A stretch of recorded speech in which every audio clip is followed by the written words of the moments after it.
लोग एक छोटा सा इंटरेक्शन रखते हैं टू एनालाइज कि क्या क्या हुआ, कैसा हुआ। आप जो बताना चाहे वो आप मेरे को बता सकते हैं, ठीक है। और यहां से अभी कहानी शुरू हुई है, खत्म नहीं हुई है ना। तो अभी आगे का हम क्या प्लान करें, कैसे प्लान करें, आप लोगों के दिमाग में क्या चल रहा है, क्या होना चाहिए, क्या नहीं होना चाहिए, क्या चीज बेहतर हो सकती है, क्या चीज छोड़नी पड़ेगी, एक बार एक शॉर्ट डिस्कशन रख सकते हैं, है ना। Love you all, thank you so much बेटा, थैंक यू सो मच। आइए अब सबसे पहले तो अब हाँ, लव यू ऑल बेटा, लव यू ऑल। सबसे पहले हाँ, बहुत सारे टारगेट्स हैं हम लोगों के पास, ठीक है। यस ठीक है, मैं समझ रहा हूं। आप इमोशनल फ्रंट एक बार साइड रख लेते हैं, ठीक है। मैं हर बार आप लोगों को बोलता हूं इमोशनल फ्रंट एक बार साइड रख लेते हैं। मैंने एग्जाम के बीच में आप लोगों को हल्का सा भी डिस्टर्ब, अपना ओपिनियन दे करके भी क्या बेटर हो सकता है, क्या नहीं हो सकता है, इजी है, टफ है, मैंने ऐसा कोई ओपिनियन नहीं थोपा। क्योंकि नॉर्मली क्या होता है कि स्टूडेंट का पर्सपेक्टिव अलग होता है, टीचर्स एंड मार्केट का पर्सपेक्टिव अलग होता है। तो हम जबरदस्ती या फिर मैं पर्सनली आपको जबरदस्ती अपना ओपिनियन नहीं थोपना चाहता था, इसलिए मैंने आपको बिल्कुल फ्री हैंड रखा कि भाई एक बार आप लोग अपना एग्जाम निपटा लीजिए, ठीक है। फिर एक बार बैठ करके हम लोग जरा देखेंगे कि क्या हुआ क्या नहीं हुआ। अब मेरे को आप बताइए, चलिए एक एक करके हम लोग स्टार्ट करते हैं। आप लोगों के पास एटलीस्ट आधा घंटा है, तो मेरे को एक बार थम्स अप कर दीजिए। कोई सॉरी वाली बात नहीं है बेटा, अभी तो शुरू हुआ है।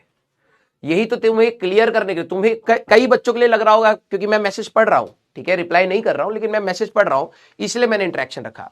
कुछ बच्चे कह रहे कि सर पेपर अच्छा नहीं हुआ, सब खत्म हो गया। अरे भैया, सब तो यहीं से शुरू होना है, तो अभी कैसे खत्म हो सकता है? अब स्टार्ट हो रहा है खेल। तो आप लोगों के पास आधा घंटा है अप्रोक्सीमेटली। यस ठीक है, क्योंकि मैं चाहता हूं क्योंकि आप लोग वापस अपने बैक ट्रैक पर जाएं, पढ़ाई करें उसके बाद, ठीक है। यस तो चलिए, आप लोगों के पास टाइम है। अब मेरे को सबसे पहले एक बात बताइए, कुछ बच्चों के मैसेज आ रहे थे कि सर प्रैक्टिकल्स हमारे बोर्ड्स के साथ क्लैश कर रहे, इसके जेईई मेंस के साथ क्लैश कर रहे थे। तो मैंने उनको सजेशन भी दिया कि प्लीज अपने पेरेंट्स को ले जाकर के स्कूल में बात करो। और मेरे को तो सही बता रहा हूं कि ये हर साल, मतलब मैंने पिछले साल लक्ष्य नहीं लिया है, उससे पहले हर साल ये प्रॉब्लम आता है। मेरे को समझ नहीं आता ये अपने एजुकेशन सिस्टम का क्या फ्लॉ है।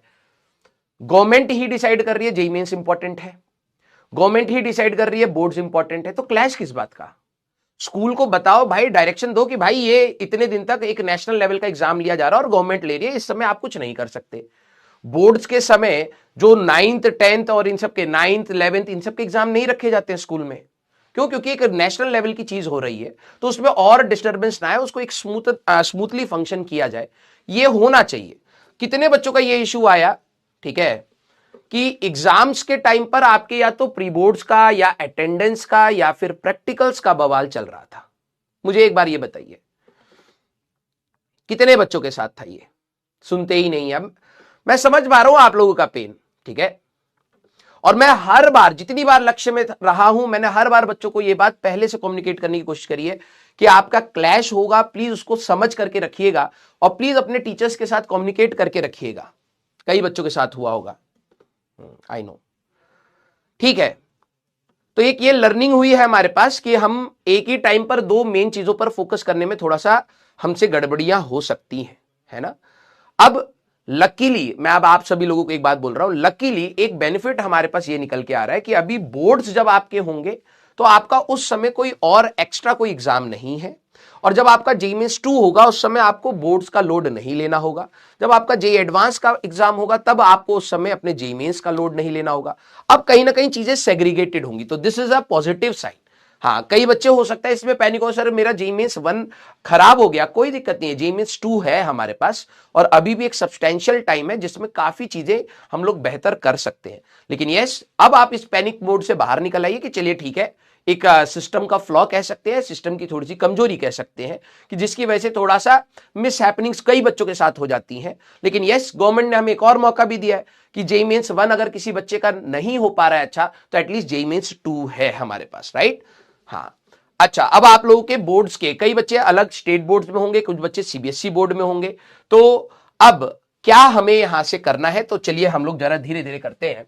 सबसे पहले एक बार मेरे को आप लोग बताना, देखो यार लिटरली बताऊं, मैं अगर हर बच्चे से पूछूंगा क्या पेपर तेरा एज एक्सपेक्टेड गया, उसका जवाब ना ही आएगा।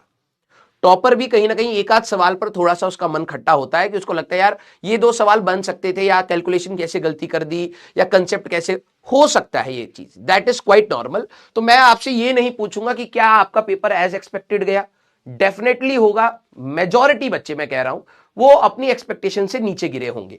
प्रॉब्लम ये नहीं है कि एक्सपेक्टेशन से नीचे गया, प्रॉब्लम ये है कि क्या आपने सोचा कि व्हाट वेंट रॉन्ग।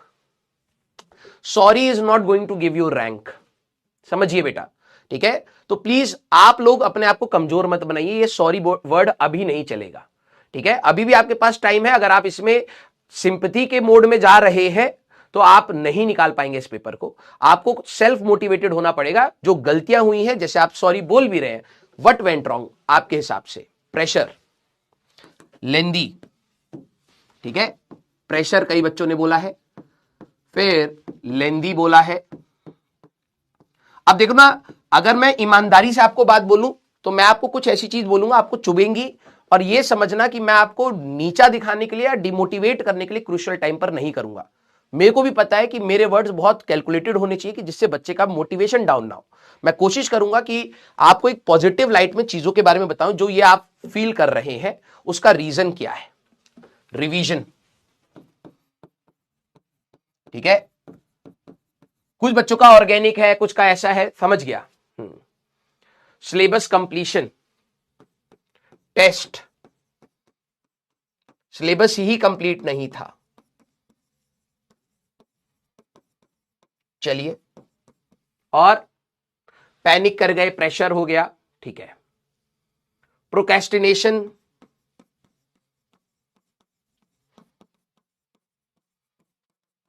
ठीक है। स्पीड की दिक्कत है। और ये जो चीज मैं आपके लिए लिख रहा हूं ये आपके टेबल पर आज चिपक जानी चाहिए। आपका खुद का क्या चीज गड़बड़ हुई वो आपके सामने होनी चाहिए। आपको दिन में, दोपहर में, शाम में, हमारे पास रात में वो दिखना चाहिए कि आपने क्या गलती करी है। क्योंकि जब तक आप उस चीज पर फोकस नहीं करेंगे कि व्हाट वेंट रॉन्ग, आप कभी भी इंप्रूव नहीं कर पाएंगे। ये कई सारे बच्चों का अलग अलग है। हमारे पास मिक्स्ड कंसेप्ट्स या मिक्स्ड कर दिया है कुछ बच्चे ने। हाँ, कंपैरिजन, ठीक है। बहुत सारे ऐसे रीजंस हैं जो शायद आपके गड़बड़ हुए, ठीक है। टाइम की दिक्कत, कितने बच्चों ने ये एनालाइज करा कि अगर हम लोग ईमानदारी से, जो सबसे क्रूशियल क्वेश्चन यहां पर ये निकल के आता है, कितने बच्चों को ये रियलाइज हुआ पेपर देने के बाद, अगर हम लोगों ने लिमिटेड भी पढ़ा होता, अच्छे से पढ़ा होता तो बेटर हो जाता। दिल बना दो। देखो भाई, एज ए टीचर मैं भी पेपर के एनालिसिस करूंगा, और एज ए टीचर मैं भी अपना एक ओपिनियन दूंगा। एग्जाम के टाइम पर नहीं दूंगा क्योंकि वो तेरे पे प्रेशर रहेगा, लेकिन अब एग्जाम खत्म हो चुका है, अब मैं अपना ओपिनियन भी दूंगा तेरे को। सारे बच्चे, आप लोगों ने बहुत सारी एक्स्ट्रा चीजें भी पढ़ी। एग्जाम देने के बाद आपको यह रियलाइज होता है, लिटरली बता रहा हूं, ये रियलाइज बेटा, वो पोटेंशियोमीटर मीटर ब्रिज का सवाल था, नाम पोटेंशियोमीटर बोला था, ठीक है।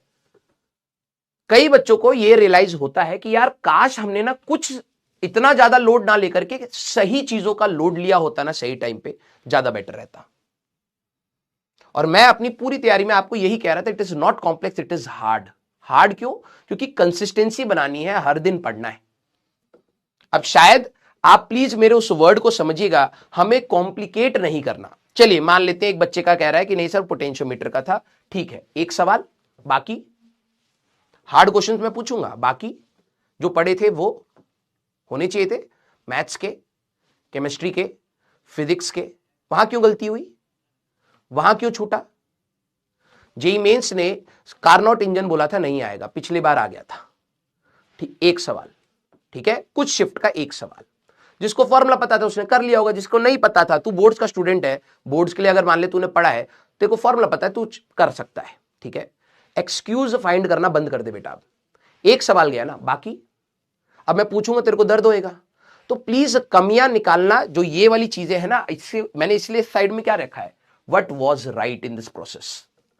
आपका माइंडसेट अगर नेगेटिव है तो आप हमेशा कमियों को लेकर के ही बैठे रहेंगे, कभी सोल्यूशन नहीं निकलेगा, ठीक है। कभी सोल्यूशन नहीं निकलेगा। जिस बच्चे को प्रेशर हैंडलिंग की दिक्कत आ रही है, एक तो बात ओवर एक्सपेक्टेशन रखना बंद कर दीजिए, क्योंकि जब आप चीजों से ओवर एक्सपेक्ट करते हैं तभी आपको लगता है कि मैं परफॉर्म शायद ना कर पाऊं। तो कम कर दीजिए भैया, ये एग्जाम आपके लिए लाइफ में एक छोटा सा पार्ट है। मैंने बोला था कि कोई बहुत बड़ी बात नहीं है, एक और अटेम्प्ट आएगा, उसमें और बेहतर करेंगे। जिन बच्चों का खुद की तैयारी नहीं है, जैसे किसी का टेस्ट नहीं दिया, किसी ने रिवीजन नहीं दिया, तो ये तो आपको भी पता था कि यार जो प्रोसेस है इस तैयारी करने का, कि हमें पढ़ना है, रिवाइज करना है, टेस्ट देना है, एनालाइज करना है, फिर पढ़ना है, ये लूप करते चले जाना है जब तक फाइनल एग्जाम नहीं आते। क्या आप लोगों ने बीच में इसको तोड़ा? हाँ। क्या ये तोड़ा? हाँ। क्या हम लोगों ने स्पीड पर काम नहीं किया? यस। प्रोक्रेस्टिनेशन करा? यस। सिलेबस छोड़ा? यस। तो जब आपको फ्लॉज पता है तो क्या अभी हमारे पास एक और मौका है? प्लीज आप सभी लोगों की, हो सकता है किसी बच्चे की सिर्फ ये है कि सर मैं कंपैरिजन मोड में चला गया था, मैं टाइम को मैनेज नहीं कर पा रहा था। हर चीज का सोल्यूशन अगर मैं आपको बैठा दूं और इस एग्जाम के जो प्रिपरेशन जोन है उससे निकाल करके मैं बोलूं बेटा ज्ञान दे दे, दूसरे बच्चों को ज्ञान दे दे, 10वीं क्लास के बच्चों को ज्ञान दे दे, एग्जाम कैसे अटेम्प्ट करना है, वो अगर सीरियस है तो क्या करना चाहिए, लिटरली बता रहा हूं, जो चीज मेरे अंदर से निकलेगी वही तेरे अंदर से निकलेगी, because you also know what is right. तेरे को नहीं पता कि जब टाइम कम पड़ता है तो क्या करना चाहिए, तेरे को नहीं पता है। तेरे को नहीं पता है कि जब तू अपने दोस्तों से कंपेयर करना है तो ये सही चीज है या फिर गलत चीज है।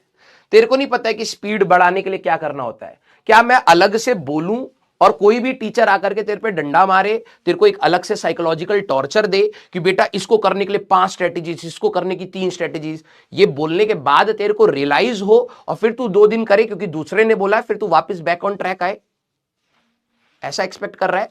या फिर इस पूरे तैयारी में क्या चीज सही थी उसके हिसाब से इनको हम लोग मॉडिफाई करें?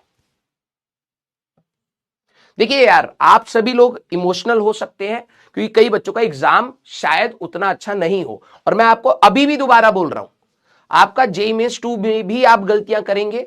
जेईई मेंस 2 में भी आपको कई बार ऐसे टॉपिक्स लगेंगे कि मैं भूल गया हूं। जेईई मेंस 2 में भी आपको स्पीड की दिक्कत लगेगी। जेईई मेंस 2 में भी आपका सिलेबस कुछ कंप्लीट नहीं हुआ होगा। जेईई मेंस 2 में भी कुछ ऐसे टॉपिक्स होंगे जो आपको समझ नहीं आए होंगे। जेईई मेंस 2 से भी पहले आपका हो सकता है कंप्लीट रिवीजन ना हो, and this is quite normal in this process.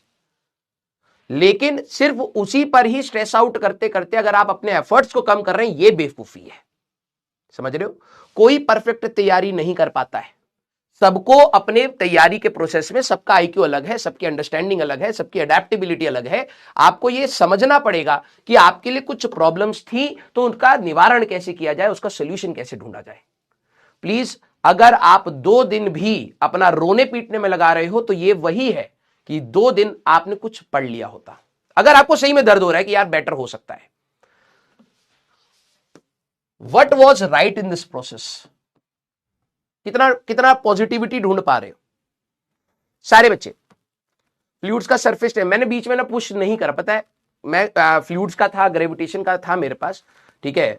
I think एक लेक्चर बस फ्लूइड्स का आपका बचता, लेकिन मैंने कहा यार अभी ना कुछ डिस्टर्ब नहीं करते। पता नहीं है ना, हमारे बच्चे आखिरी में सोचते हैं एक और चीज आएगी, अभी लेक्चर देखने से तैयारी होती है क्या? सारे बच्चे यस। ये सवाल अब मैं बता रहा हूं ना, इसमें मैं पूछूंगा तो बहुत सारे बच्चे ढूंढ ही नहीं पाएंगे। और मैं इसलिए नहीं कह रहा हूं कि तुम जबरदस्ती ढूंढो इसमें से पॉजिटिविटी, बस बात यह है कि आपका साइकोलॉजिकल स्टेटस क्या है वो क्लियर होना चाहिए। देखो,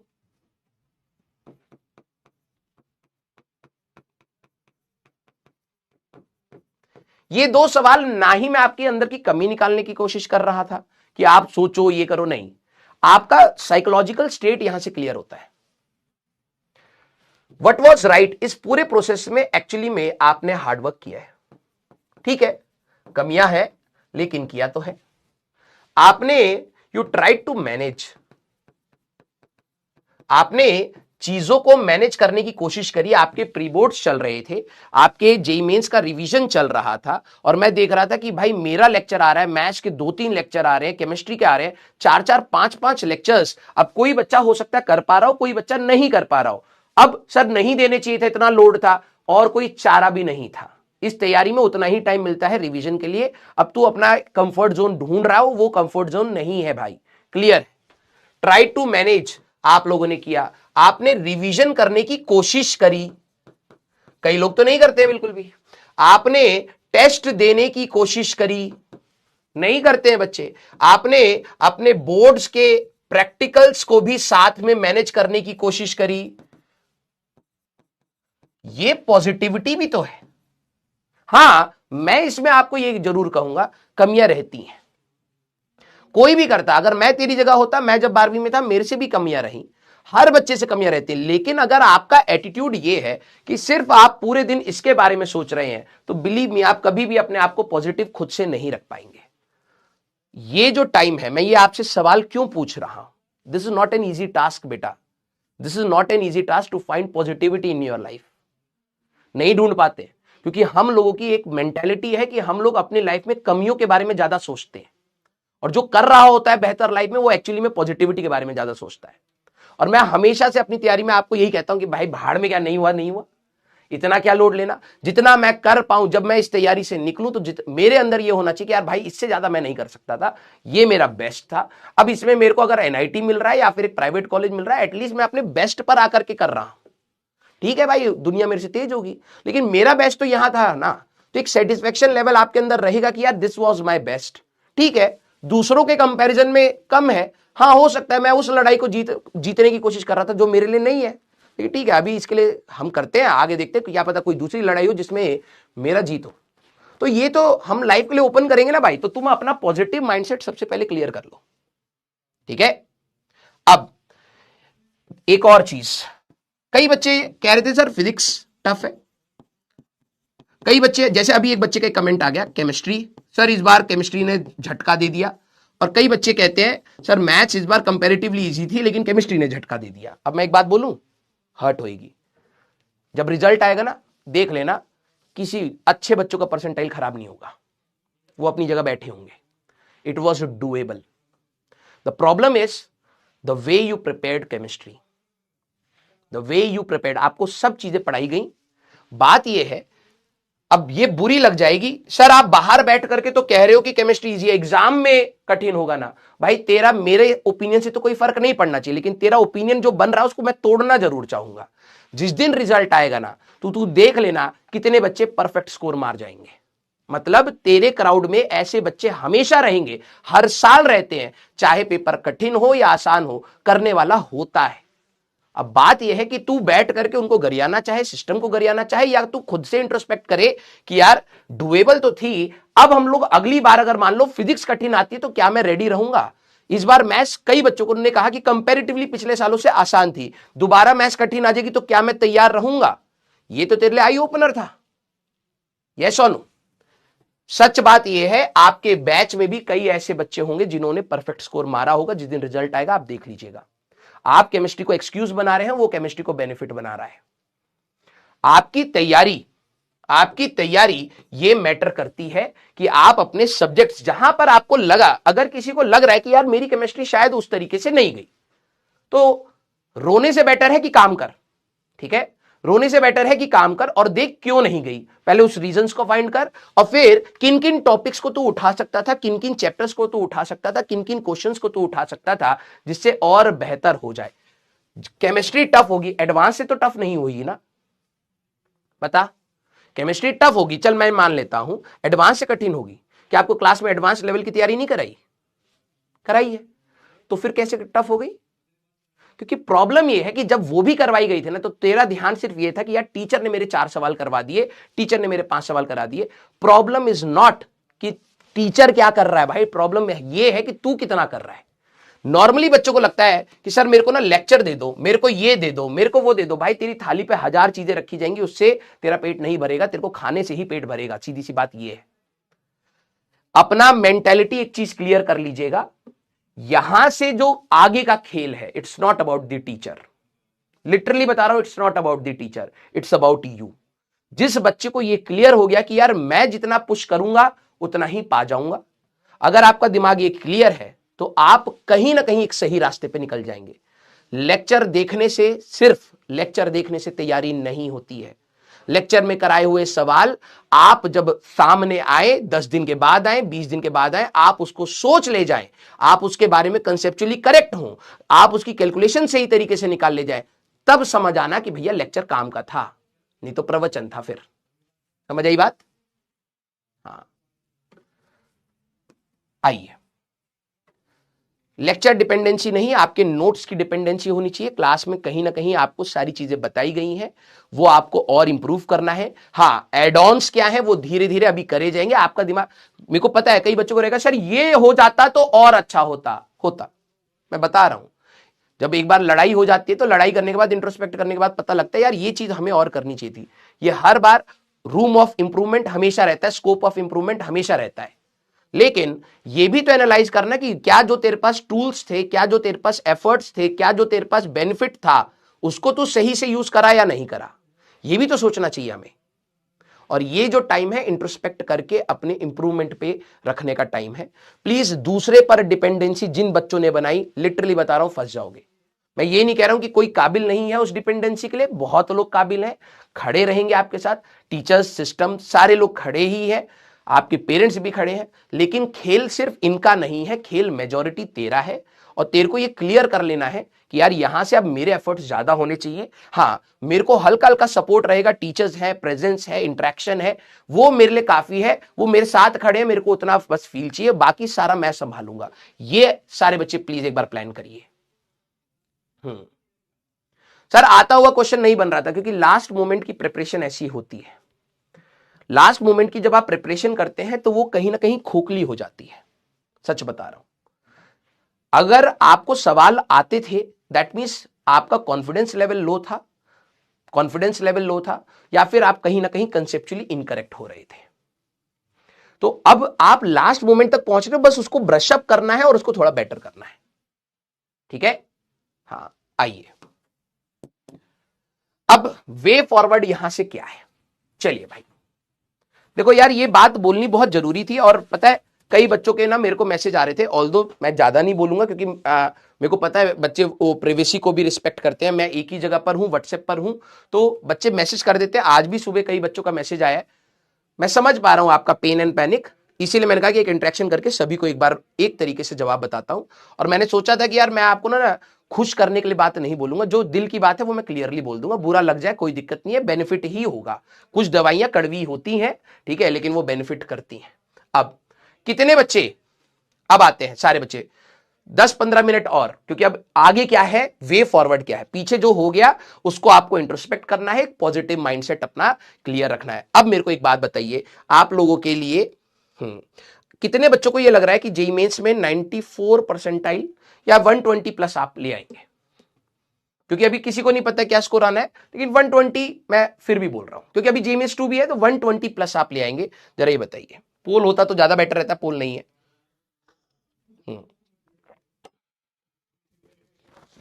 2 फरवरी से बोर्ड्स हैं सर, मैं समझ रहा हूं।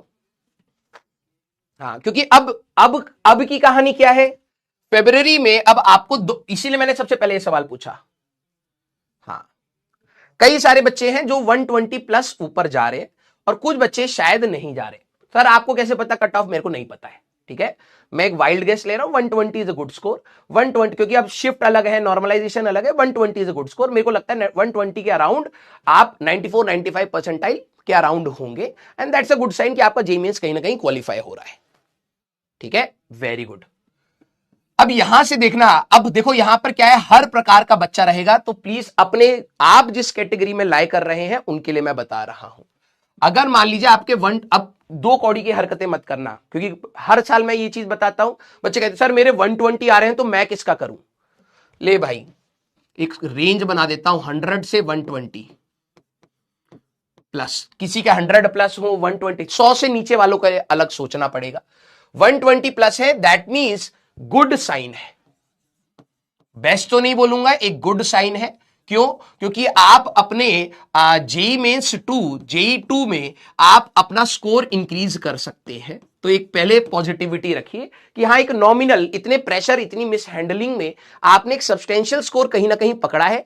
हो सकता है कि अभी कट ऑफ क्लियर ना हो, और हो सकता है कि एक मार्जिन पर आप खड़े हो, तो दैट्स अ गुड साइन, क्योंकि अभी जेईई मेंस 2 भी है, हम लोग इंप्रूव कर सकते हैं। यहां पर अब जेईई मेंस के लिए आपको कैसे तैयारी करनी है, जिनका ये स्कोर ऊपर है, पहले तो बात है तैयारी कैसे करनी है।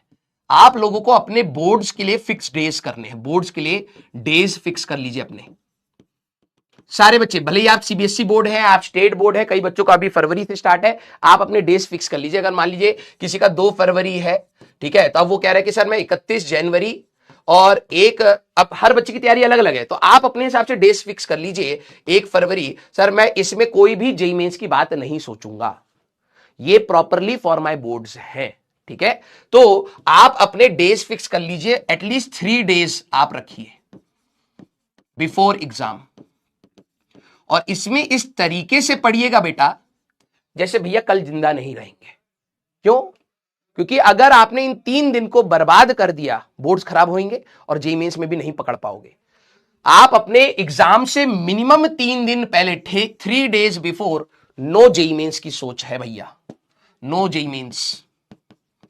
अब कोई बच्चा कहे कि सर मेरा तो फिजिक्स का तैयार हो चुका है, मेरे को 3 दिन की जरूरत नहीं है, तो ठीक है आप 2 दिन रख लीजिए, मिनिमम 2 दिन आप रखना, और कोई लोड नहीं लेना है कि सर मैं कर सकता हूं, नहीं, प्लीज डोंट डू दैट। 2 दिन, एग्जाम से 2 दिन पहले जेईई मेंस कुछ नहीं, हटा दो उसको साइड में, ठीक है। एक ये चीज खराब हो गई तो 2 चीजें खराब हो जाएंगी हमारे लिए। मैटर करता है अब यहां से संभालना कैसे। अब आपके यहां से कुछ कुछ दिन जाएंगे, ठीक है। सर जेईई मेंस का क्या करना है? जब आपने डेज फिक्स कर दिए, रिमेनिंग डेज जो आपके रहेंगे उसमें अब आपका जेईई मेंस का प्लान बनेगा। क्या प्लान बनेगा? सबसे पहली बात है, देखो भाई, एक मैं आपको बहुत अच्छी बात बोलूंगा, पॉजिटिव साइड से बोलूंगा, प्लीज आप सिर्फ, कितने बच्चे सिर्फ लेक्चर देख के रिवाइज करते हैं? जरा एक बात थम्स अप करिए। सर 20 फरवरी से है, रुक जा भाई, देख सबका अलग अलग है। स्टेट बोर्ड वालों का अभी से ही इंटरेक्शन इनका है, तो उनको भी समझाना है। तेरा 20 फरवरी से, तो तू अपना बोर्ड देख, सबको अपना पता होता है कि तुम कितने गड्ढे में हो। अगर तेरे को लग रहा है भाई तूने कुछ नहीं तैयार करा है बोर्ड्स में, तू प्री बोर्ड्स में भी बहुत बुरी हालत में पास हुआ है, तो बेटा जेईई में साइड कर दे अभी, समझ रहा है, पहले पास हो जाए यहां पर। तो ये भी मैटर करता है कि 75 प्लस लाना पड़ेगा, नहीं तो अगले साल अगर तू ड्रॉप का सोचता भी है तो तू फिर से दोबारा बोर्ड्स दे रहा होगा। बाप रे। रिवीजन नोट्स से होंगे अब, नो लेक्चर्स। जो बच्चे लेक्चर देख करके कर रहे हैं, मैं लिटरली बता रहा हूं, सिर्फ डोपामिन रिलीज हो रहा है आपकी बॉडी में, कंसेप्ट नहीं रिलीज हो रहे। ये टाइम अब लेक्चर्स का नहीं है, अब आपके सेल्फ स्टडी का है। 3 घंटे में सर मैं एक टीचर के साथ लेक्चर पूरा निपटा सकता हूं, बिल्कुल बात तेरी सही है, लेकिन 3 घंटे में तेरा रिटेंशन में भी शायद 2 या 3 टॉपिक का ही रहेगा, अगले दिन तक तू शायद उतना रिटेन ना कर पाए। वो 3 घंटा तू सेल्फ स्टडी पर दे, 50% ही पढ़, 50% ही पढ़, लेकिन वो तेरी पढ़ाई होगी, ठीक है। अब तेरे को यहां पर लेक्चर नहीं देखने हैं।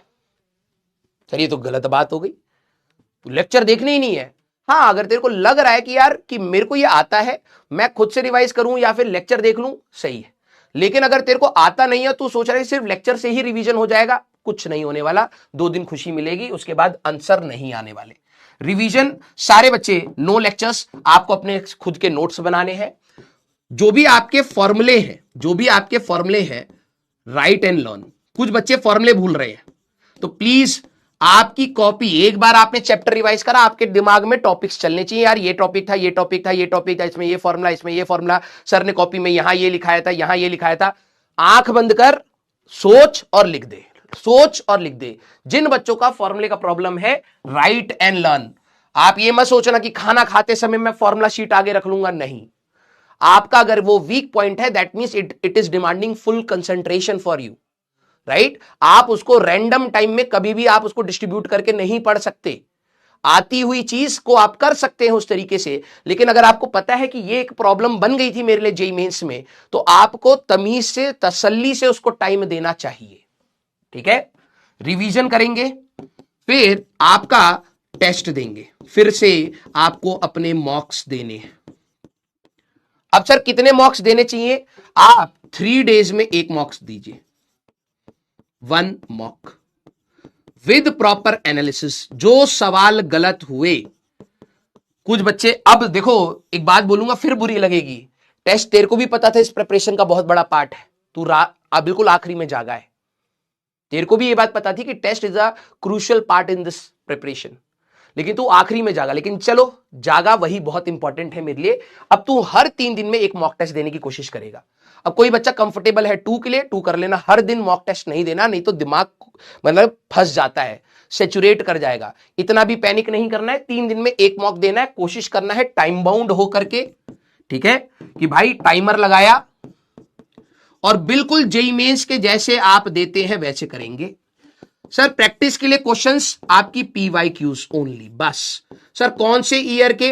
अभी 2025 के सारे शिफ्ट के वापस आ ही जाएंगे, 2026 वाले, ठीक है, वो आपके साथ शेयर कर दूंगा मैं। 2025 के आप कर लीजिए, अभी के लिए इतना मोर देन इनफ। सारे सब्जेक्ट्स में करना। कुछ बच्चे कहें सर 2024 कर लूं, भाई तेरे मन में चुल है कर ले, समय है कर ले, लेकिन सिर्फ काम करने के लिए नहीं, सवाल के कंसेप्चुअली तेरे को मैच होना चाहिए कि हाँ यार ये मैं सोच रहा था। कई सारे सवाल ऐसे होंगे जो आपने जेईई मेंस के क्लास में करे होंगे या प्रैक्टिस में कर लिए होंगे या मॉक में कर लिए होंगे, उनको हवाबाजी में मत उड़ा देना।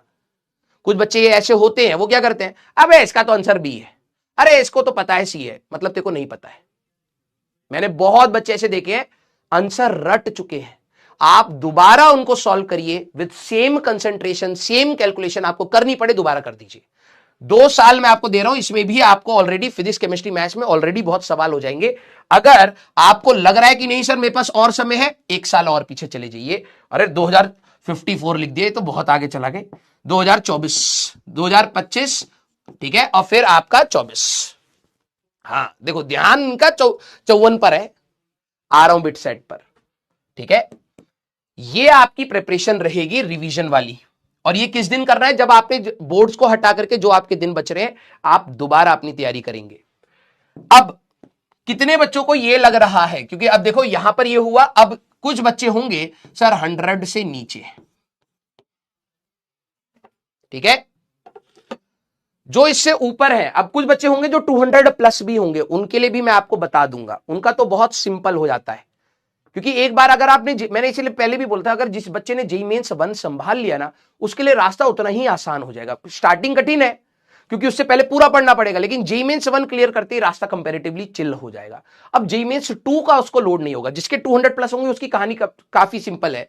ये जिन्होंने पहले ज्यादा आराम किया, अब ज्यादा घिसना पड़ जाएगा बेटा। आ जाओ जिनके लग रहा है कि सर मेरे 100 से नीचे है, अब आप सबसे पहले ये देखिए कि आपका बोर्ड्स की कंडीशन क्या है।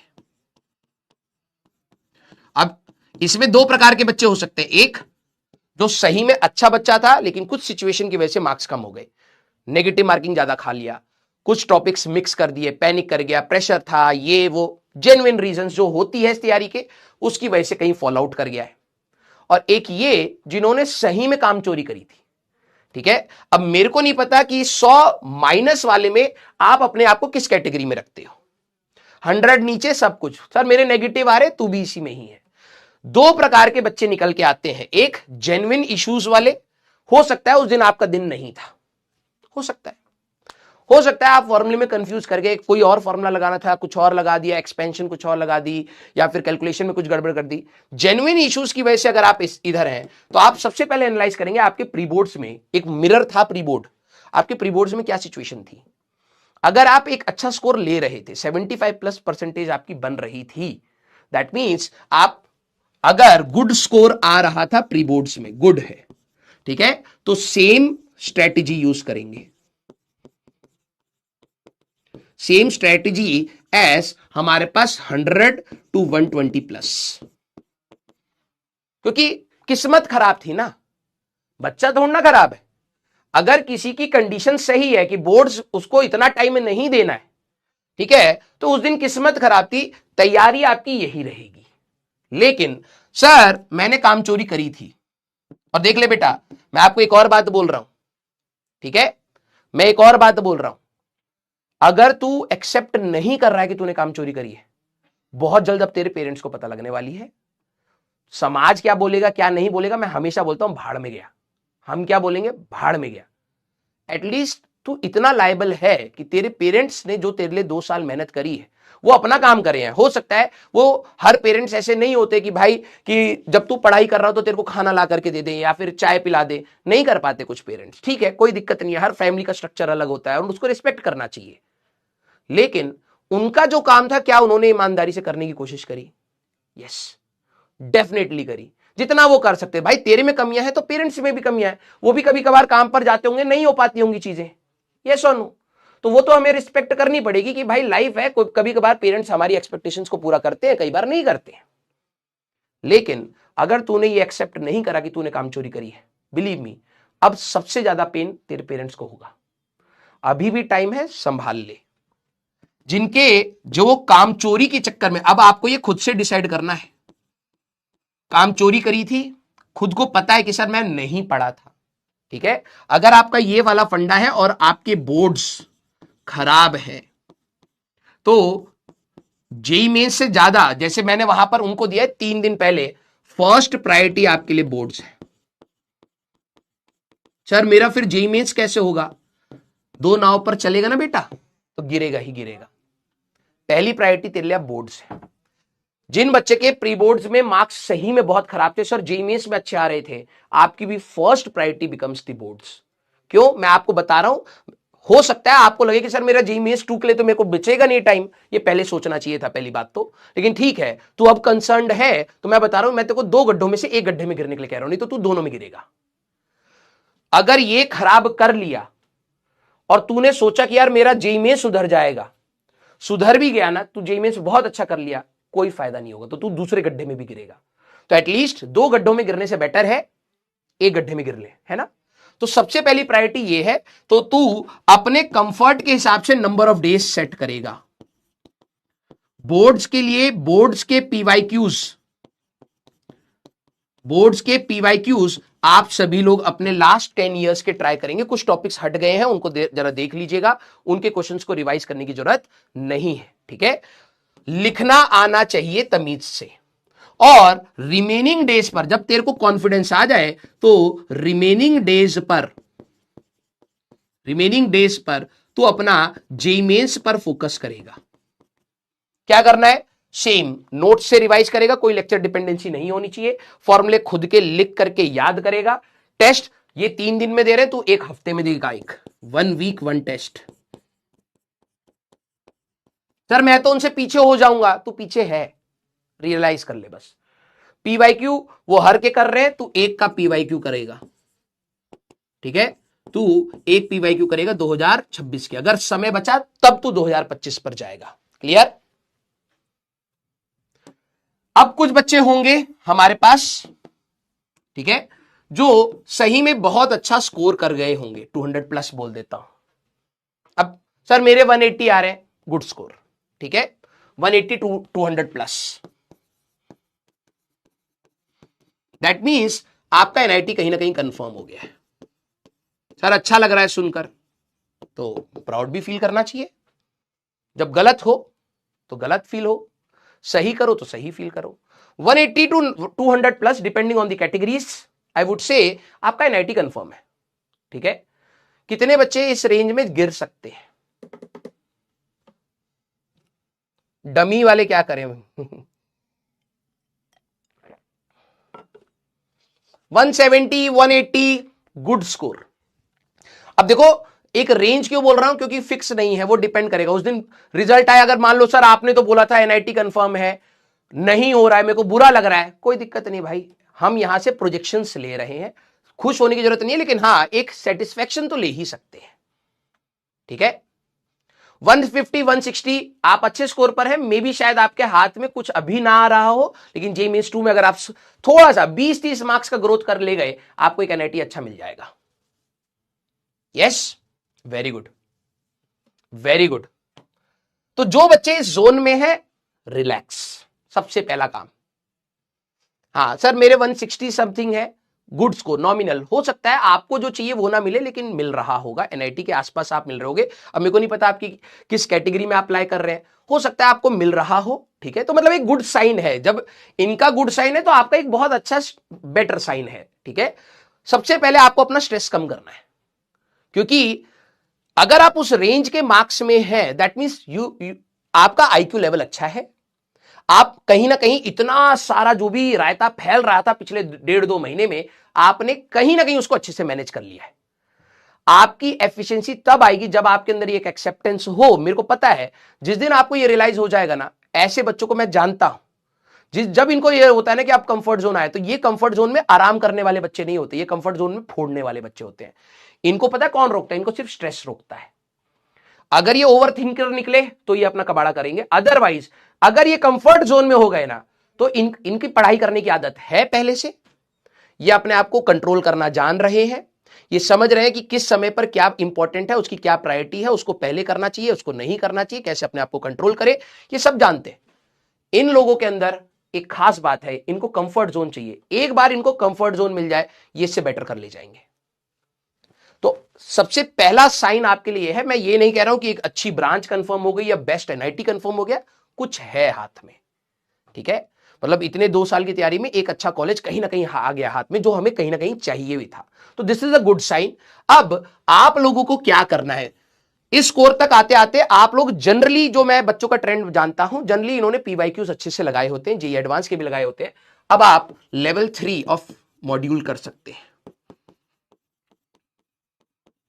लेवल 3 ऑफ मॉड्यूल कर सकते हैं। आप अपने एडवांस के पीवाईक्यूज, आप अपने एडवांस के पीवाईक्यूज लगाना स्टार्ट कर सकते हैं पुराने से। आप लास्ट 45 ईयर्स के हैं, आप ईयर बाय ईयर आप अपना पकड़ के अपने कंफर्ट के हिसाब से जरा आप लोगों को करना है। बेटा 1 मिनट चैट रोक दो, सारे बच्चे 1 मिनट चैट रोक दो, मुझे उनको बारे में भी बात कर लेने दो। बहुत इंपॉर्टेंट चीज बता रहा हूं, जो 170 160 गुड साइन है।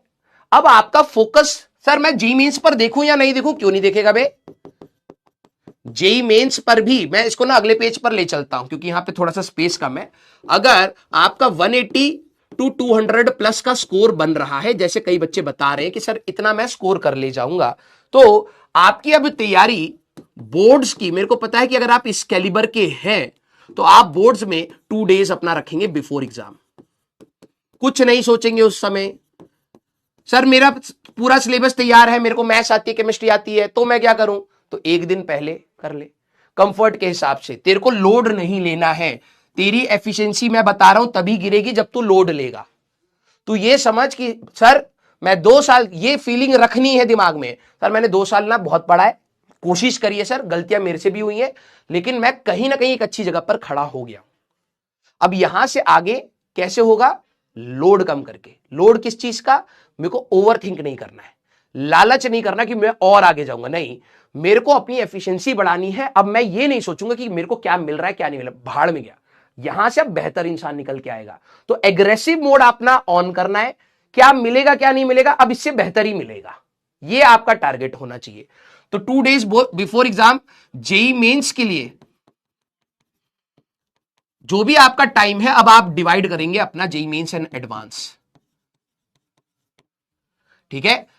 सर हमें एडवांस का अभी नहीं सोचना है, अभी नहीं, पता लगे तू एडवांस के चक्कर में तू करना चाहिए, 1 आध दिन निकाल ले, पता लगे उसके चक्कर में तेरा जेई मेंस खराब हो जाए, तेरे पास कोई अच्छा कॉलेज हाथ में ना पकड़ वो आए, तो पहले एक कंफर्टेबल स्कोर में जा, ठीक है, एक कंफर्टेबल स्कोर में जा कि भाई 180 200 तक आ रहे हैं, तो एटलीस्ट एक एनआईटी हाथ में आ जाए यार, समझ रहा है उस पूरी प्रिपरेशन में। तो जेई मेंस के लिए तू अपना 30% यहां पे करेगा और 70% ऑफ द रिमेनिंग टाइम इधर डालेगा। क्यों सर 30 क्यों, क्योंकि अभी भी तेरे पास स्कोप ऑफ इंप्रूवमेंट है। मान ले एडवांस वाले दिन तेरी तबीयत खराब हो गई, पेपर मिस हो गया, बुरा नहीं बोलना चाहता हूं, लेकिन मैं बता रहा हूं ये होता है कई बच्चों के साथ, कोई ऐसी मिस हैपनिंग हो गई, ठीक है, कोई भी, जिस दिन तेरा एडवांस था वो गया, तो क्या तू यहां से और जंप लेकर के और बेटर एनआईटी तक नहीं पहुंच सकता था, पहुंच सकता था, तो क्या हमें उस पर नहीं फोकस करना चाहिए, यस। तो रिमेनिंग टाइम में आप देखिए कि भाई मेरा जैसे मान लो कि 20 तारीख को बोर्ड्स है, तो 18-19 तारीख को तो मैं बोर्ड्स जेईई मेंस एडवांस कुछ नहीं पढ़ूंगा। अब मेरे पास मान लो अभी 18 दिन बच रहे हैं, इस 18 दिन में अब तो अपने टाइम को डिवाइड कर लेगा कि सर मैं 70% अपना जेईई एडवांस के लिए दूंगा। वही है, आप लेवल 3 अपना करना स्टार्ट कर सकते हैं, लेवल 4 के क्वेश्चंस मॉड्यूल के लगाना स्टार्ट कर सकते हैं।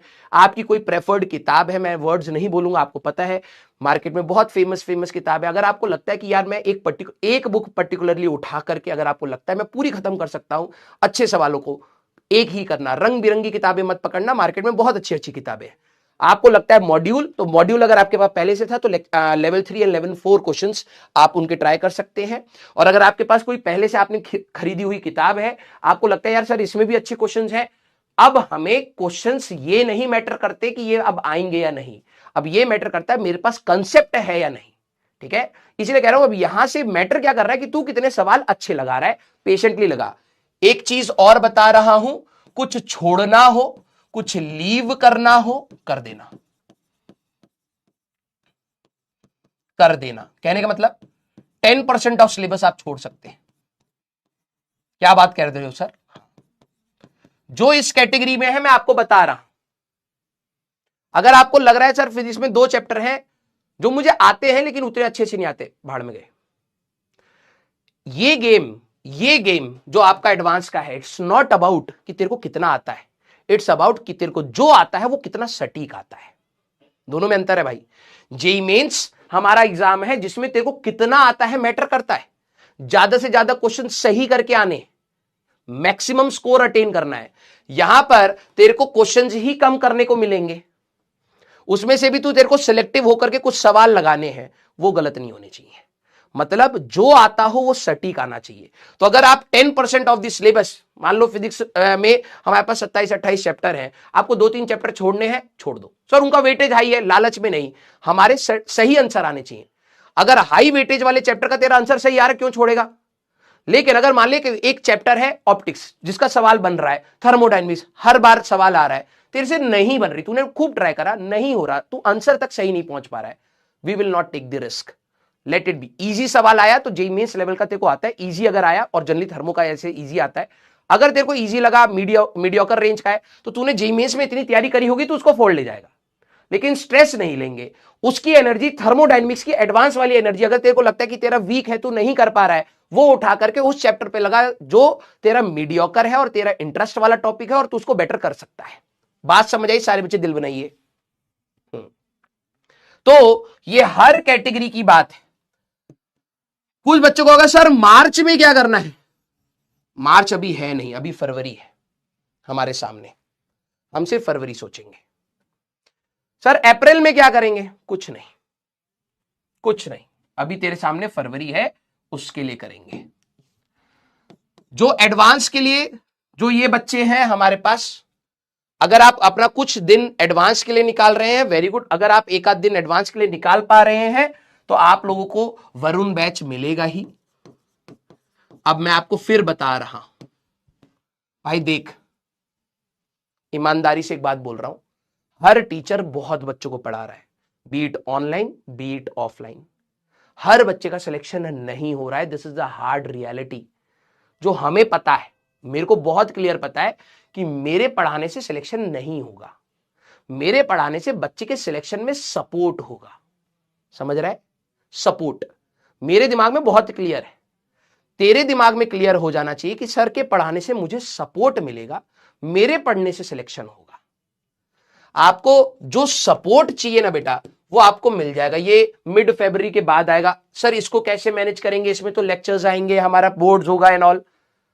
जिस तरीके से गाड़ी चल रही है खटर पिटर वैसी ही गाड़ी चलेगी, कुछ छूटेगा कुछ होगा, ऐसे ही चलेगा।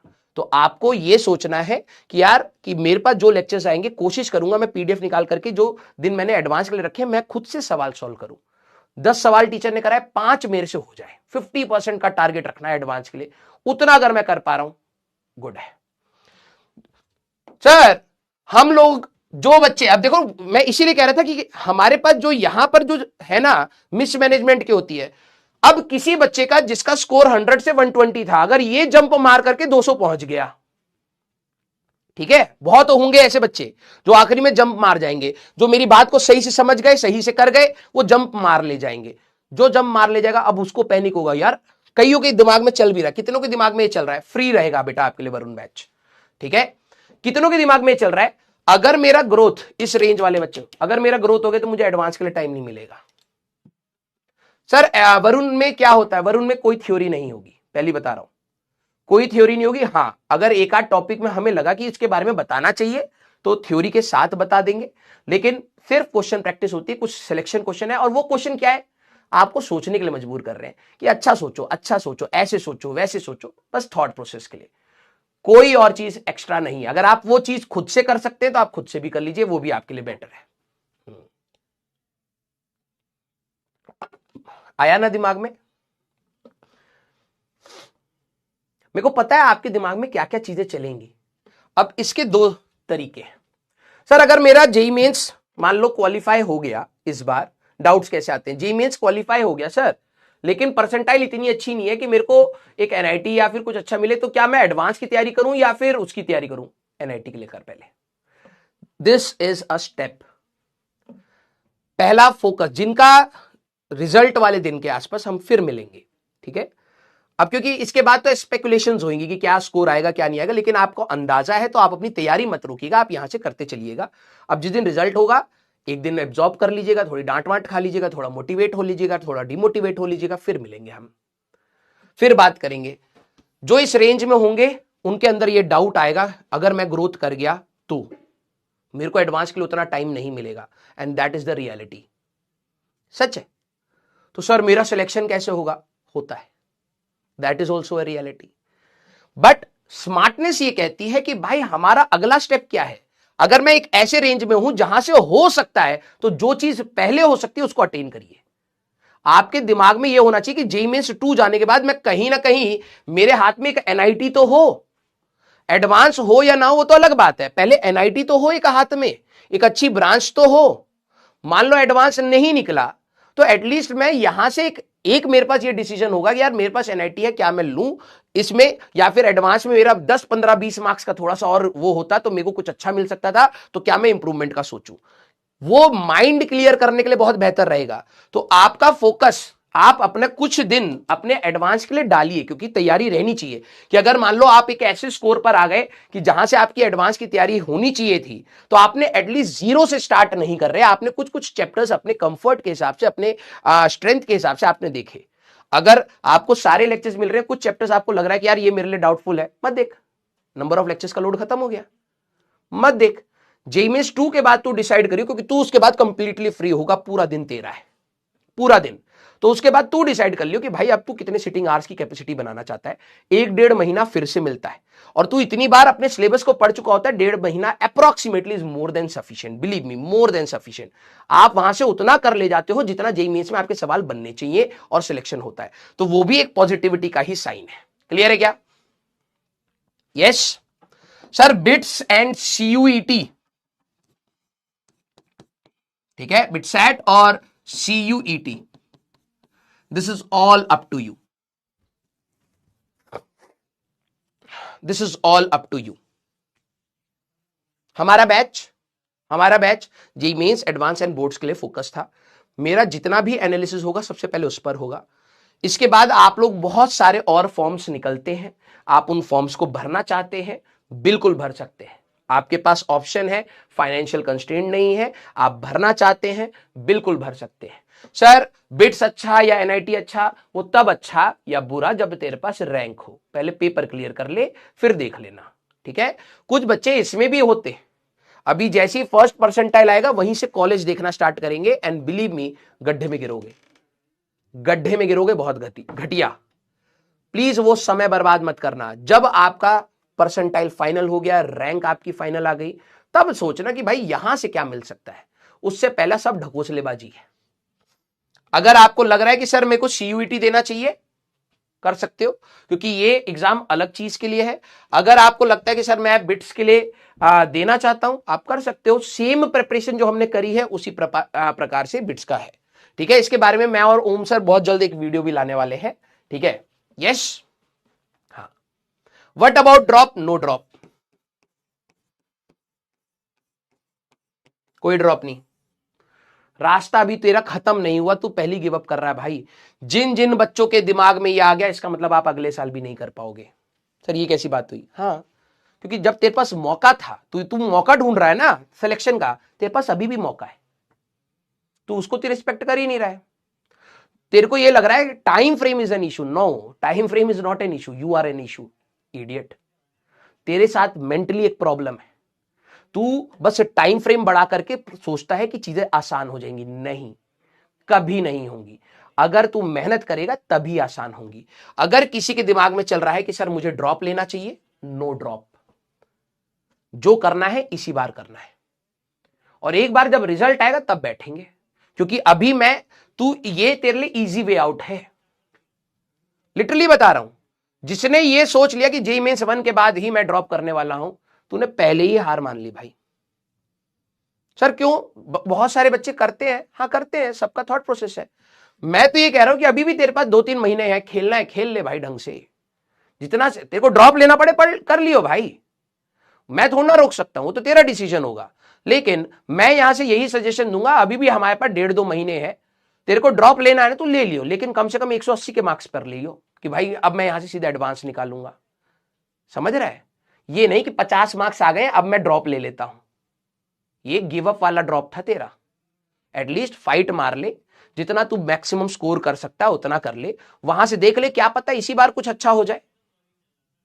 और अगर नहीं हो रहा है तेरे हिसाब से, तब तेरे पास ऑप्शन है, तब तू डिसाइड कर ले कि तेरे को क्या करना है। लेकिन मैं तेरे को कभी नहीं बोलूंगा कि इस मोमेंट पर, इस महीने में तू ड्रॉप सोचे, क्योंकि अगर तू ड्रॉप सोच रहा है that means you are relaxing right now. तो अपने दिमाग को स्ट्रेस से हटाना चाह रहा है, और जो एक्चुअली में तेरे को ग्रो कराने में मदद कर सकता था। यस, दिमाग में ड्रॉप का थॉट होना ही नहीं चाहिए। इसमें मैंने यही लिखा था, जेईई मेंस के लिए क्या है, एडवांस के लिए, वो मैंने आपको मार्क्स के हिसाब से बता दिया है, ठीक है। What not to do, over think. आपके दिमाग में बहुत सारी चीजें चलेंगी, नहीं सोचना है। आपको कंपैरिजन नहीं करना, ये चीज मैंने एग्जाम स्टार्ट होने से पहले भी आपको बोला है, क्योंकि मेरे को पता है 3 दिन के बाद आप ये सोचोगे कि यार हो रहा है सर, ऑटोमेटिकली ही मैं सोच रहा हूं। आपको खुद से कुछ चीजें आप लाइफ में ऐसे करते हैं, कुछ चीजों को छोड़ने के लिए ना कॉन्शियसली आपको एफर्ट्स लगाने पड़ते हैं। समझ रहे हो? तो ये अगर आप बार बार सोच रहे हो कि कॉलेज क्या होगा, रैंक कितनी आएगी, पेरेंट्स खुश होंगे नहीं होंगे, ये वो फलाना ठिकाना, स्टॉप डूइंग इट। आपके पास एक लिमिटेड टाइम फ्रेम है, और अगर आप उसमें भी फिर से वही नौटंकी करोगे जो आपने 1.5-2 साल करी है, आप सेम इसी सिचुएशन में अप्रैल में मिलोगे। फिर आप सॉरी बोल रहे होगे। सॉरी से तेरा करियर नहीं बनने वाला है बेटा। सॉरी के ऊपर इंट्रोस्पेक्ट करके मेहनत करने से करियर चेंज होने वाला है। तो that is up to you. Over think नहीं करेंगे, इमोशनल बनने का कोशिश मत करना, क्योंकि आप पहले से इमोशनल हो, ठीक है, आप हो इमोशनल, और ऊपर से आप कोशिश और करोगे नहीं यार मेरे को दुनिया समझे, किसी को फर्क नहीं पड़ेगा कुछ टाइम के बाद, because everyone is busy in their life. I am also doing a part of my job. मेरा ये जॉब है तेरे को गाइड करना, और वो मैं ईमानदारी से करूंगा। लेकिन एक टाइम के बाद मेरे पास हो सकता है मेरे को कंपनी दूसरा टास्क दे तो मैं दूसरे टास्क पर रहूंगा, क्योंकि वो मेरा काम है। तेरे लिए हर कोई बैठ करके तेरे को लुल्लू पुंजू नहीं करेगा। तेरे को खुद से स्ट्रांग बनना पड़ेगा और खुद से डिसीजंस लेने पड़ेंगे। तू एक छोटा इंसान नहीं है भाई।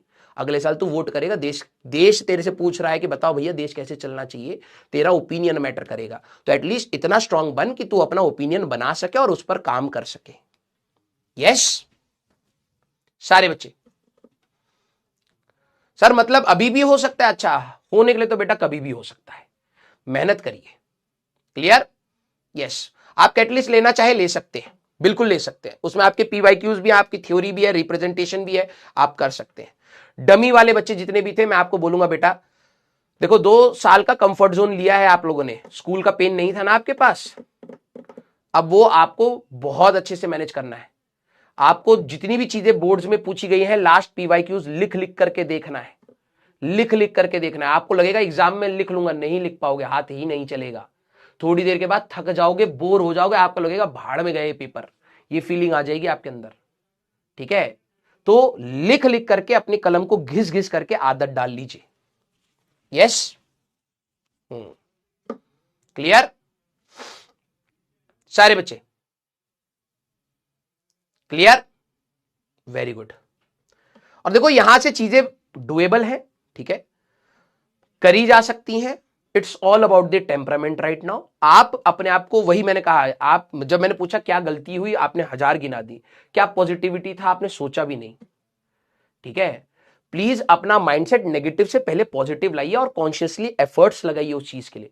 आप पहले अपने आप को थोड़ा सा अगर हो सके तो हिम्मत दीजिए और ये बोलिए कि भैया इतना तक आए हैं तो अभी कहां गिव अप कर रहे हो यार। मतलब पूरी 1.5-2 साल की रेस दौड़ी, कभी गिरे, कभी टूटे, कभी फूटे, हाँ, और आखिरी में अभी जब मेन खेला है तो कह रहे भाई मेरे से नहीं होगा। ये कौन सी सोच थी तुम्हारी? यही तो मेन गेम था, यहीं से तो स्टार्ट हुआ है भाई। अब तो जाकर के तुम्हें रियलिटी पता लगी कि भाई मैं कितना पानी में था, कितना नहीं था, यहां से कितने एफर्ट्स लगाने पड़ेंगे। अब जब मेन खेल आ रहा है तब तू कह रहा है कि भाई मैं गिव अप कर दूंगा। कैसा पागल इंसान है भाई? इसी के लिए तो तूने 1.5-2 साल तैयारी करी थी। और क्या तेरे को सितंबर में मैंने नहीं बताया था कि भाई साहब दिमाग की दही हो जाएगी जब एग्जाम्स के बीच में फंसोगे? इसलिए क्लास में जब पढ़ाते थे हंसी मजाक क्यों होता था कि आप एक स्ट्रेस पॉइंट से बियॉन्ड ना जाएं, क्योंकि उससे किसी का भला नहीं हुआ आज तक। बिलीव मी, आपकी लाइफ बहुत बड़ी है as compared to these exams. तो एक पॉइंट से ऊपर स्ट्रेस ले रहे हो जो आपकी कैलिबर को डाउन कर रहा है, आपको डिमोटिवेट कर रहा है, उससे ऊपर तो नहीं जाना चाहिए। हां, अगर आपको एक ऐसा स्ट्रेस हो रहा है जो आपको ओवर कॉम्पिटिटिव बना रहा है और आपको बेहतर बनाने की कोशिश कर रहा है, उस लेवल का ले लेना चाहिए। आपको मैंने स्टार्टिंग से सितंबर अक्टूबर से आपका माइंड मैंने पहले से रेडी करा है। नहीं बताता ना अभी तक तुम खत्म हो गए होते। पहले से बताया था ये क्या होने वाला है। और फिर भी आप ये सोचो कि सर फिर भी तो गलत हुआ। नहीं बताता और बुरा करके आता तू संभला है, वही पॉजिटिव साइन है और अभी और संभलने का टाइम है। प्लीज उसको थोड़ा पॉजिटिव साइड लेकर के जाइए। क्लियर सारे बच्चे? यस, यहां से तैयारी अब आपकी है। ठीक है, आपको बीच बीच में जो भी सपोर्ट है, मैं कुछ बोर्ड्स का मैंने आपको बोला था, मैं देखता हूं कि अभी आपका टाइम है, तो मैं एग्जाम अभी जस्ट निकले हो, मुझे पता है मार्क्स जब तक आपका रिजल्ट नहीं आएगा ना 10-11 फरवरी जो भी डेट है, तब तक आपका दिमाग शांत भी नहीं होगा। रियलिटी बता रहा हूं। Most of the time you will be in a conversation कि तेरे कितने आए, कितने पे क्या होता है, कितना परसेंटाइल कॉलेज। आई नो इतना बोलने के बाद भी तू वही करेगा। ठीक है, तो अभी मैं तेरे पे कोई प्रेशर नहीं डालना चाहता हूं। I want you to come back, वापिस आ, दोबारा बैठ, सिटिंग कैपेसिटी बना, रोते रोते सर मेरे रोने का मन कर रहा है, रोते रोते ही पढ़। ठीक है, और कोई चारा नहीं है, वापिस तेरे को आना ही पड़ेगा। इस ट्रैक को दोबारा से सिटिंग कैपेसिटी बना, 12-13 घंटे, सबकी अलग अलग है। अगर तेरे को लगता है कि सर मेरे 6 घंटे में काम हो जाता है, 6 घंटा रहे, रेस्ट लाइफ चिल मार, कोई दिक्कत नहीं है। यस, हाँ, जो आपका हाँ डेरिवेशन एंड ऑल वो वाला पार्ट है उसको मैं जरा देखता हूं, आपको कुछ दिन के अंदर आपको मैं रिकॉर्ड करके दूंगा। ठीक है, फ्लूइड्स का आपको जो लेक्चर है वो आपको अब कंटिन्यू हो जाएगा। फ्लूइड्स का ग्रेविटेशन का वाला मिल जाएगा, ऑल्दो गगन सर ने दे ही दिया था ग्रेविटेशन का, एसएचएम का, वेव्स का। अब देखो वही चीज आप क्या बोलूं, चलो छोड़ो, अगर आपने पढ़ी होती ना, सीरियसली बता रहा हूं, पढ़ी होती तो आपको पता लगता कि छोड़ो, बोलना नहीं चाहिए, आपको बुरा लगेगा। यस, फ्लूइड्स मिल जाएगा बेटा। क्लियर? हाँ, डेरिवेशंस वाला, थ्योरी वाला जो है, कुछ इंस्ट्रूमेंट्स हैं हमारे पास। ठीक है, तो उनको एक क्विक रिवीजन टाइप से रहेगा। प्लीज आप लोग देखो, मैं खुद कह रहा हूं लेक्चर डिपेंडेंसी नहीं होनी चाहिए, लेकिन yes, that lecture will not be about teaching them, it will be about कि क्या क्या मेन है, एटलीस्ट इतना पढ़ लो। ठीक है, तो उससे आपको कोई वो नहीं करना है। अगर मैं वहां पे ट्रांसफार्मर के बारे में बता रहा हूं तो आपको ये करना है कि हाँ सर ने मेन मेन ये चीजें बताई, अब मैं खुद से लिख करके पूरा अच्छे से ट्रांसफार्मर लिखूंगा कि क्या उसका वर्किंग प्रिंसिपल था, क्या उसका डायग्राम था, क्या उसका डिफेक्ट्स थे, कैसे वो स्टेप अप स्टेप डाउन, क्या कंडीशन थी, क्या लॉसेज है, सारी चीजें मैं खुद से लिखूंगा। Sir main main main main चीजें बताने की ये मेंशन करके आनी है, नहीं करोगे तो मार्क्स कट जाएंगे। ठीक है, तो पढ़ाया आपको पूरा है तो लिखा हुआ रहेगा, सो दैट आपके पास एक नोट्स फॉर्म में रहे। क्या क्या चीजें आपको मेंशन करनी होंगी, मेन मेन पॉइंट्स मैं आपको पूरा एक बार दोबारा गाइड कर दूंगा। जो भी थियोरेटिकल पॉइंट्स हैं, कुछ एक डेफिनेशंस का है हमारे पास जो पूछा जाता है कई बार, यूनिट्स एंड डायमेंशंस से रिलेटेड, डायमेंशंस एंड ऑल सारी चीजें पूछ ली जाती हैं। फिर आपके इंस्ट्रूमेंट्स हो जाते हैं, कुछ डेरिवेशंस हो जाती हैं। अच्छा, एक और चीज मैं आपको बता दूं, डरोगे तो नहीं? कितने बच्चों ने पिछले साल का फिजिक्स का पेपर देखा है? सीबीएसई वाले बच्चों से पूछ रहा हूं, बोर्ड्स का। सर 150 से 180 वाले, उस जो ये बताया ना इससे नीचे है भाई, इस रेंज में। ये वाले जो थे 120 प्लस टू 160 अराउंड, आपके पास सिलेक्शन हो जाएगा आपका, मतलब एक ऐसे रेंज में हो गया आप डाउटफुल हो जाओगे। तो आपका यही वाला तरीका रहेगा, दोनों को बांटना पड़ेगा आपको। कितने बच्चों ने नहीं देखा है? देख लीजिएगा। कैसा था जिन बच्चों ने देखा है? Easy, medium, tough?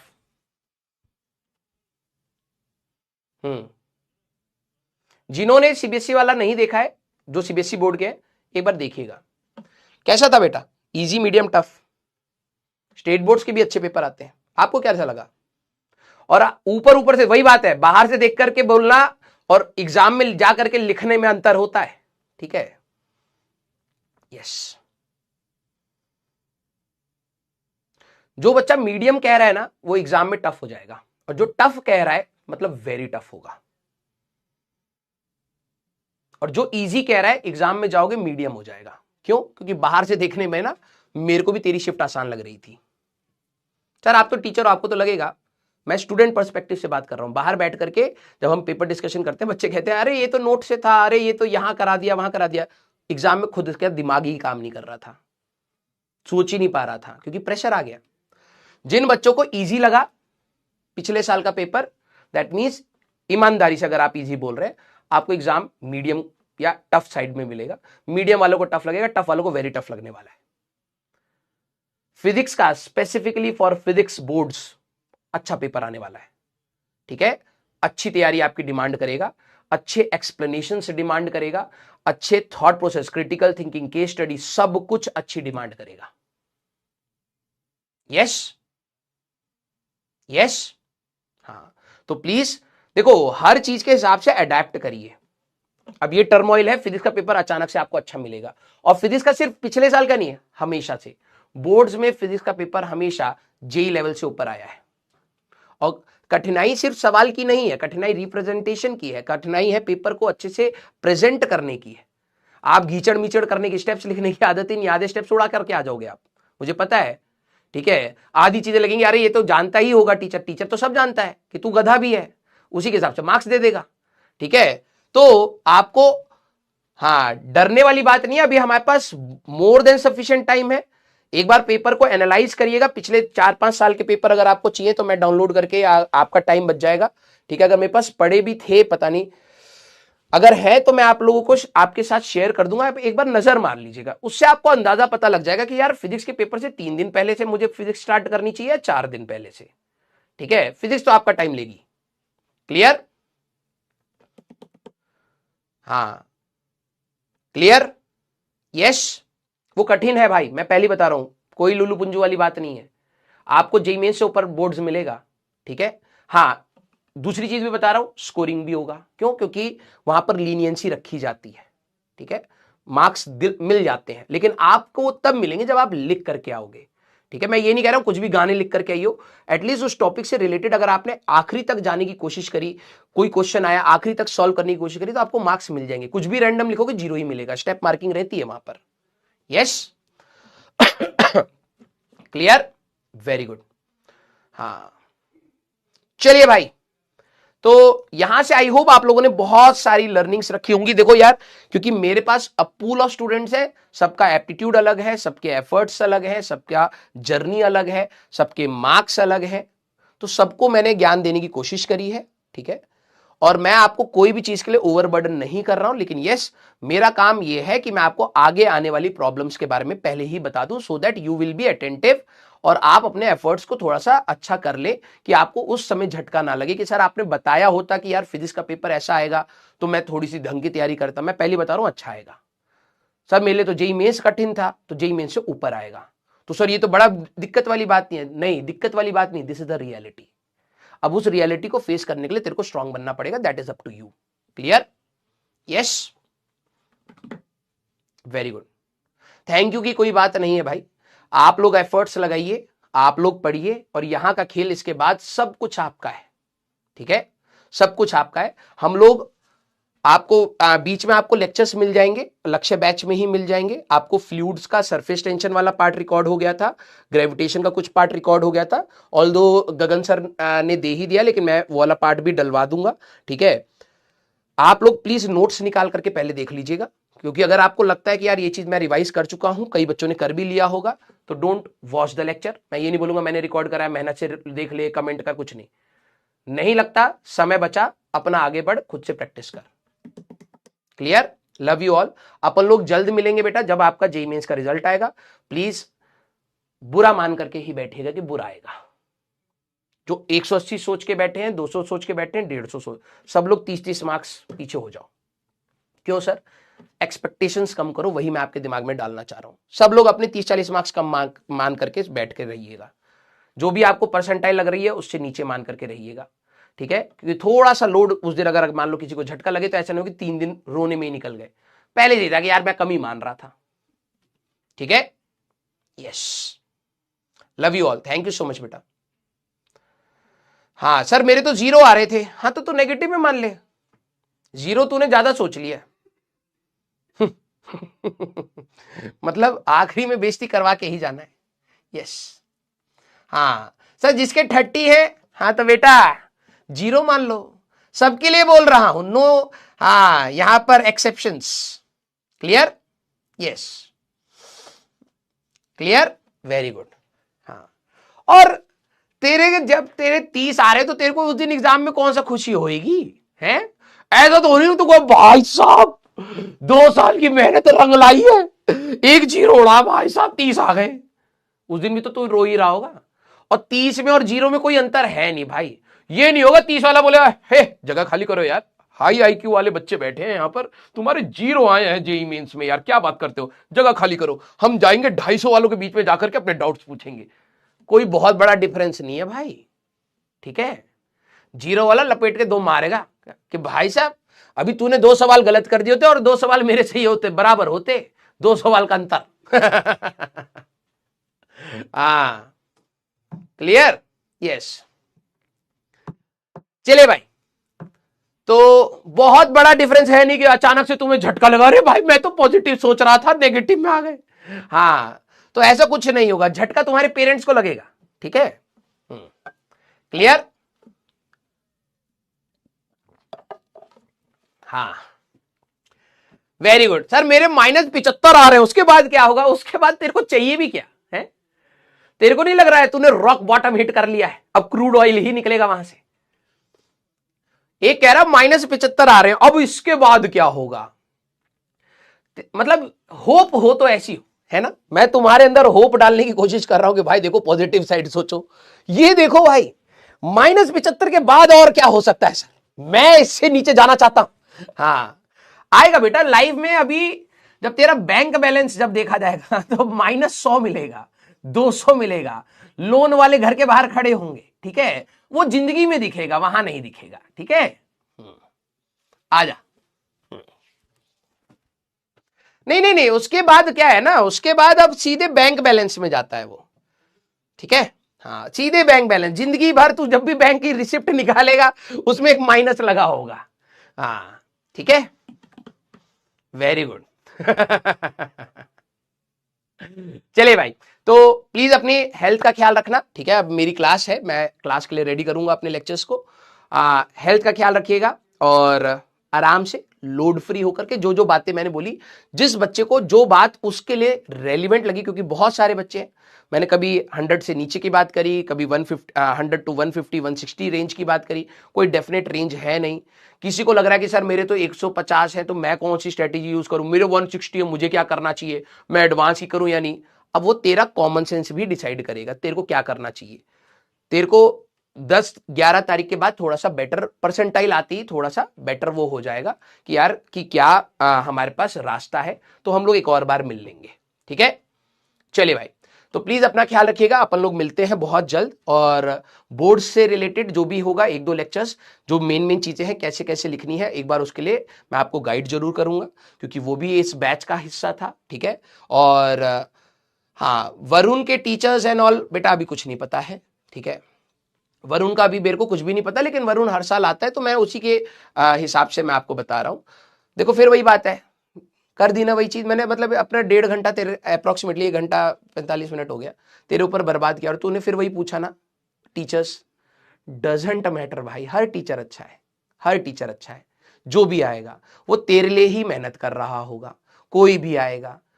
तेरे को ये मैटर करता है कि भाई ठीक है भाई, तू टीचर्स की लिस्ट ढूंढते रहे, ठीक है? तू टीचर्स की लिस्ट ढूंढते रहे, और नहीं मिले वो टीचर्स तो नाम लिखते रहियो, और ठीक है ऐसे ही जिंदगी निकल जाएगी, पढ़ने वाला पढ़ के निकल जाएगा। जो भी होगा तेरे भलाई के लिए होगा, तेरे को ये चीज समझनी है। वो टीचर आएगा, ईमानदारी से पढ़ाने की कोशिश करेगा, ठीक है। तेरे को कंटेंट से मैटर करना चाहिए। तूने यही तो 1.5-2 साल करा है ना, करा है ना। प्रॉब्लम हो रही है ना, प्रॉब्लम ये तेरे समझ नहीं पा रहा है कि भाई इट्स अबाउट द कंटेंट। पढ़ने को तेरे को जो मिल रहा है वो तेरे एग्जाम के लिए रेलिवेंट है, हर टीचर वही डिलीवर करेगा। और अगर तू उसको पढ़ेगा तरीके से तो तेरा सिलेक्शन हो सकता है, नहीं पढ़ेगा यही सब करता रह जाएगा तो तू खत्म हो जाएगा। ये रियलिटी है। हो सकता है अभी समझ आ जाए, हो सकता है 3 साल बाद समझ आए, जब तू कॉलेज में जाएगा तब तेरे को रियलाइज हो जाएगा कि यार सब कुछ तो मेरे पे मैटर कर रहा है। जब तू इंटरव्यू के लिए बैठेगा किसी कंपनी में, तब समझ आएगा कि सिर्फ तेरी कैपेसिटी, तेरी कैलिबर, तेरी नॉलेज, सब कुछ तेरे पर डिपेंड कर रहा है तेरे को कैसी जॉब मिलती है। तू कॉलेज में किस टीचर से पढ़ा, तूने कितने कोर्सेज करे, तू कितने यूनिवर्सिटीज में घूम आया, तूने बीटेक में ही पीएचडी कर डाली, डजंट मैटर। सवाल पूछेंगे, भाई ये सवाल करके दिखा सकता है तो दिखा दे, नहीं हुआ कट ले, सीधा सा जवाब लाइफ का, ठीक है। तो मैं पहली तेरे को बता रहा हूं, अपने ऊपर मेहनत करिए बेटा, ठीक है। Very good. थोड़ी रियलिटी का आज ज्यादा डोज दिया है मैंने आपको, थोड़ा रूड भी लगेगा कई बच्चों को, ठीक है, लेकिन जरूरी है, क्योंकि हवा में भी नहीं उड़ने चाहिए ना हमारे बच्चे। पता लगे उड़ के कहीं और चले जाए, हाँ पकड़ के रखना पड़ता है। यस, जाने का मन ही नहीं कर रहा है भाई। मैं बार बार कह रहा हूं चलो मैं जाता हूं, फिर लगता है थोड़ा और गपिया लेते हैं यार। हाँ, क्योंकि अभी 2 बैच में जाकर के तो पढ़ाना है। हाँ, आया मैं सोचा था भाई आधा घंटा बात करूंगा, बच्चों का टाइम खराब नहीं करूंगा, और फिर मन ही नहीं कर रहा है। मेरा मन कर रहा है गपिया लेते, थोड़ा बेइज्जती मारा जाए। कई दिनों से हम बेइज्जती नहीं मारे इलेक्शंस की। यस, हाँ चलो ठीक है भाई। Thank you, love you all, ठीक है। प्लीज अपना ख्याल रखिएगा, अच्छे से पढ़ाई करिएगा, अपन लोग जल्द से मिलते हैं, ठीक है। Till then tata bye bye, ठीक है, पढ़ते रहिए, मचाते रहिए।